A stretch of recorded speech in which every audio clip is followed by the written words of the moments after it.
ನಮಸ್ಕಾರ ಪ್ರಿಯ ರೈತ ಬಂಧುವರೇ, ಪ್ರಿಯ ಅನ್ನದಾತರೇ. ಈ ದಿನ ನಾವು ಬೀಟ್ರೂಟ್ ಪ್ಲಾಟಿಗೆ ಕರ್ಕೊಂಬಂದಿದ್ದೀನಿ. ಬೀಟ್ರೂಟ್ WS67 ಅಂತ ಬೆಳೆದಿದ್ದಾರೆ ನೋಡಿ, WS67 ಅಂತೇಳಿ.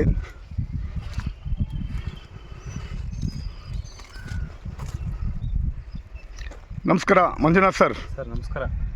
ಮಂಜುನಾಥ್ ಸರ್, ನಿಮ್ಮ ಪರಿಚಯ ಮಾಡ್ಕೊಳ್ಳಿ. ಸರ್ ನಮ್ಮ ಹೆಸರು ಮಂಜು ಪಾಳೆಗಾರ್ ಅಂತ, ಕೋನಸಾಗರ, ಮೊಳಕಾಲ್ಮೂರು ತಾಲೂಕು, ಚಿತ್ರದುರ್ಗ ಜಿಲ್ಲೆ. ಸರ್ ಇದು WS67 ಅಂತ ನೋಡಿ ಸರ್. ಇದು ಸೈಜ್ ಹೆಂಗೆ ಬಂದಿದೆ ನೋಡಿ ಸರ್. ಇದು ನೋಡಿ ಸರ್, ಎಲ್ಲ ಕಡೆ ನೋಡಿ. ಒಂದು ನಿಮಿಷ. ಹಾಂ ಸರ್, ಶೈನ್ ನೋಡಿ ಸರ್. ಇದು ಕಲರ್ ನೋಡಿ, ಒಳ್ಳೆ ಎಲ್ಲ ಒಂದು ಮೀಡಿಯಮ್ ಸೈಜ್ ಸರ್, ಎಲ್ಲ ಭಾಳ ಚೆನ್ನಾಗೈತೆ ಸರ್ ಇದು ನೋಡಿ ಸರ್. ಹಾಂ ನೋಡಿ ಸರ್.